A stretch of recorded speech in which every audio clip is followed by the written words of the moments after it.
not because of religious reasons, but because of biting, relentless oppression. So if you are comfortable in Sydney, and you think that things are going to continue as it is, and you will get away from the storm, the war on Islam that's going on now, and yet you can remain as a good Muslim, you're living in dreamland. Because the war on Islam is going to intensify like nothing you've ever seen before.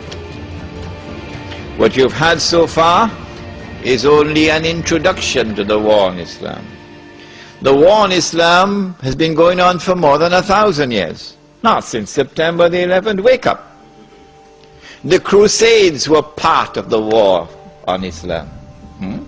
The same people who launched the Crusades are the same people who dismantled the Ottoman Islamic Empire, are the same people who destroyed the Caliphate, which is my lecture for tomorrow night, Imam al-Mahdi and the return of the Khilafah. It is the same people who today created the State of Israel and control the State of Israel, and control the State of Israel. It is the same people who are going to be ruling the world, the European, who was first dressed up as a Christian and is then dressed up as a Jew. After Israel has ruled the world, of course, for a day which is like a week, at the end of that period of time, what's going to happen to the water in the Sea of Galilee? We dry up. It is only when the water in the Sea of Galilee is dried up,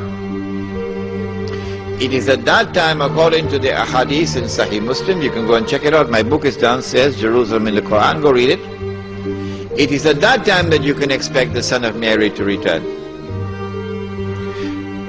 So when I said, I expect it to be 50 years from now, about 50 years, and when I put into the record for your tape records, for those who listen to this lecture when I'm dead and gone, when I said, I can be wrong, and some people still have objections to his saying that he expects the Son of Mary to be coming back in about 50 years from now. Okay, I'll change it. All I have to say is I expect the Sea of Galilee to be dried up in about 50 years from now. That's all I have to say. The same thing. Because the Son of Mary will return when the Sea of Galilee is dried up. So if they have objections to that, all I have to say, well, I expect the Sea of Galilee to dry up, 50 years, and they'll be happy with that.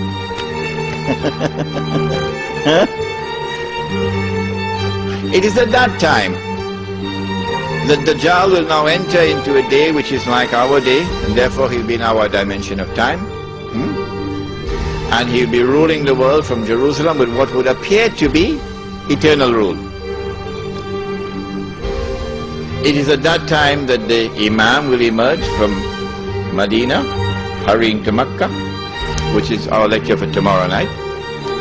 It is at that time that the Son of Mary will come down, and the Son of Mary will have his hands on the wings of two angels. It is at that time that the true Messiah will kill the false Messiah. When I lecture on Jerusalem in the Quran at Lakemba on Monday the 7th, inshallah, we go over the subject again, but in greater detail than I did over here. So that lecture will be 2.5 hours, inshallah. It is at that time that the true Messiah will kill the false Messiah. It is at that time that Gog and Magog will be destroyed. It is at that time that the army will come from Khorasan, and no one will be able to stop that army until it reaches Jerusalem. Hadith of Sunan of Tirmizi, Sahih Hadith.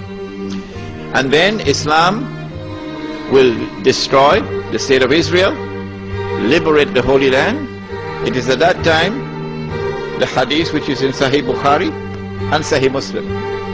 If you want to check the credentials of any of your Muslim leaders in Australia, check them out. Can we trust this man? Ask him, would you ever quote this hadith in public? He'll turn around and run so fast, faster than Federal Express. If he doesn't have faith in his heart, or he's a Muslim leader. Which hadith? Test them out with this. It is in Sahih Bukhari, it is in Sahih Muslim, it is muttafaqun alayh.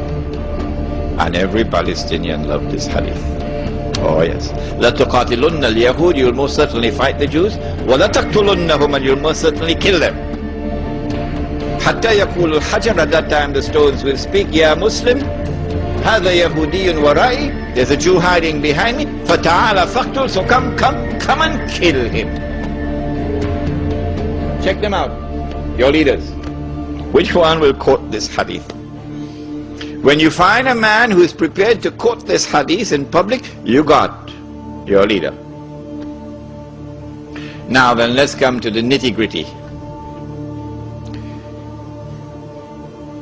What is the future of the Ummah during this interim period, until such time as Islam triumphs in the world? What we can expect is the emergence, or rather the culmination of the political strategy for the establishment of one world government, which will control all of mankind. That we have massively betrayed the Quran is clear from the ayah of Surah Al-Ma'idah. Which ayah? Again, I don't think they'll want to quote it. He says, Subhanahu wa ta'ala, ba'da a'udhu billahi minash shaitanir rajim, Ya ayyuhalladhina amanu la tattakhidhul yahuda wan nasara awliya ba'duhum awliya'u ba'd وَمَنْ يَتَوَلَّهُمْ مِنْكُمْ فَإِنَّهُ مِنْهُمْ إِنَّ اللَّهَ لَا يَهْدِي الْقَوْمَ الظَّالِمِينَ. If you're an Arab tonight, good news for you. You don't need a translation. You got it already. But for the rest who need a translation for the word of Allah, remember, if you stay like that, you're disrespecting the Quran. May I repeat that? If you remain like this, that you do not know what I have just said, because you couldn't understand it, if you remain like this, you are disrespecting the Quran, and you'll pay a price for it. O you who believe, do not turn to Jews and to Christians for that relationship in which they become your awliya, a relationship in which you depend upon them for your protection, and you are now subservient to them like an alliance. Do not do that. Of course, Liaquat Ali Khan didn't read the Quran properly when he made his famous trip to the United States and handed over Pakistan as a client state to the United States. Many years later, they tried to erase it with a book called Friends, Not Masters, but too late. Too late. Do not turn to the Jews and Christians for that kind of a relationship where you are now subservient to them, and they are your bosses and offer you their protection. Don't do that, says Allah. بَعْضُهُمْ أَوْلِيَاءُ بَعْضٍ. They are protecting friends of each other. وَمَنْ يَتَوَلَّهُمْ مِنْكُمْ وَمَنْ يَتَوَلَّهُمْ مِنْكُمْ. Whosoever from amongst you turn to the world of Jews and Christians for that kind of a relationship, accept it, submit to it, فَإِنَّهُ مِنْهُمْ. You have left the ummah of Muhammad sallallahu ta'ala alayhi wa sallam. You're just whistling in the wind now. You have left the ummah of Muhammad alayhi salatu wa salam. If you think you are still in the ummah, you're just whistling in the wind. فَإِنَّهُ مِنْهُمْ إِنَّ اللَّهَ لَا يَهْدِي الْقَوْمَ الظَّالِمِينَ. Surely Allah will not provide guidance for a people who commit such an atrocious act of wrongdoing. This is the political landscape of world government, in which you will no longer be citizens of Australia and Bangladesh, but you will now be citizens of the world, governed by a world government, which obviously will eventually be the Jews. What kind of a relationship do the Jews have with us? Does Allah speak about this in the Quran, when they have political control over all of us? What will be our fate? He says in the Quran, take this ayah as well and use it as a test. Will they quote it? Your leaders. لَتَجِدَنَّ أَشَدَّ النَّاسِ عَدَاوَةً لِلَّذِينَ آمَنُوا الْيَهُودِ إلى آخر الآية. This is the word of Allah, not Imran Hussein. They can't arrest me for this. You have to arrest Allah.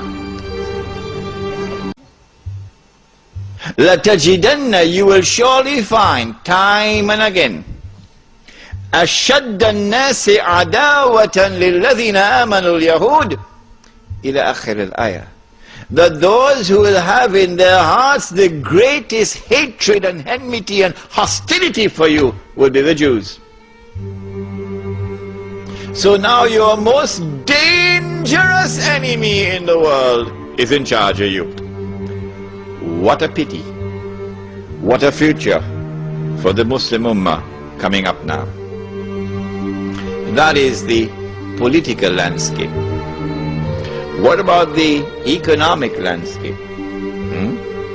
What happens when paper money collapses, disappears? Because Mufti is either sleeping or eating halwa, because Mufti has not as yet declared that this paper money is haram. We pray that one Mufti might stop eating halwa. Take a look at the paper money, inshallah. Ameen. When the world international monetary system collapses and it is replaced by the new monetary system that you're going to hear about tomorrow night, inshallah, not only would the Jews, your worst and bitterest enemy, now have political control over you, they will have economic and monetary control over you. And you'll be frightened when you hear tomorrow night's lecture. And so it's political slavery and economic slavery coming up for us. In addition, these next 50 years, if you have a beard, that's it. You're going to be targeted, hounded like a dog. If you refuse to dress like them, and you want to dress in a manner which identifies you as a Muslim, they're coming after you.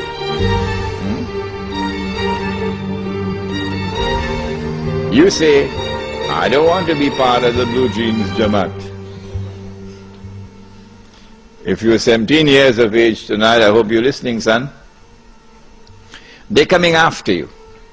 Because your way of life as a Muslim is going to be ghareeb. That's the word, ghareeb.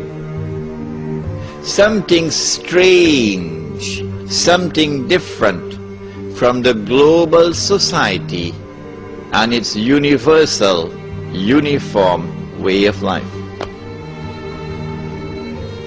And so life is going to become increasingly difficult these next 50 years. You lose your job because you refuse to take a drink of whiskey. I was interviewed by the government of Trinidad and Tobago for the post of a foreign service officer in the Ministry of Foreign Affairs. In many parts of the world, this is a diplomatic job, this is the best job you can get. You're in the elite. They said to me in the interview